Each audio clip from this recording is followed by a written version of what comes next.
Halo guys, hari ini kita akan membahas seputar film Sebelum Iblis Menjemput.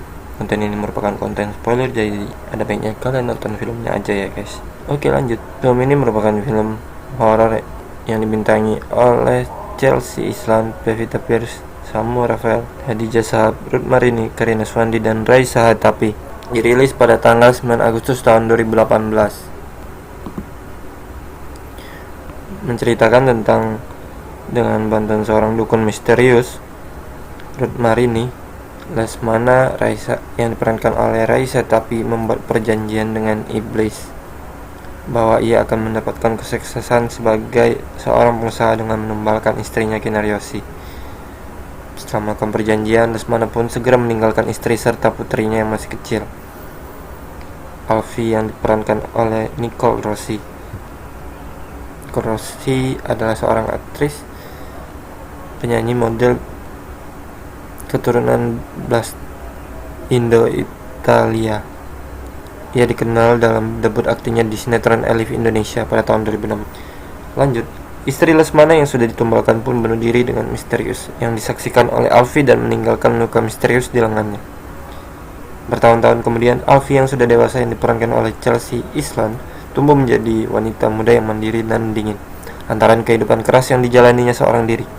Alfie pun mendapatkan kabar bahwa Lesmana sedang sekarat di rumah sakit karena penyakit misterius, dan di sanalah ia bertemu dengan anak-anak Lesmana yang lain, Maya yang diperankan oleh Pevita Pierce, Reuben yang diperankan oleh Samu Rafael, serta Nara yang diperankan oleh Hadijah Shahab yang masih kecil, dan istri keduanya Laksmi yang diperankan oleh Karina Swandi. Alfie bersikap dingin pada keluarga tirinya tersebut, namun saat ia ditinggal berdua dengan Lesmana di dalam kamar, sesosok makhluk misterius menerornya.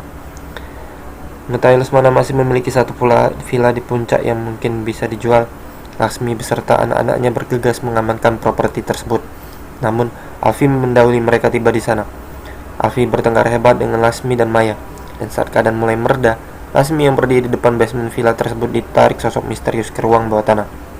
Maya dan Reuben yang histeris tiba-tiba dikejutkan dengan Laksmi yang kembali ke hadapan mereka layaknya zombie.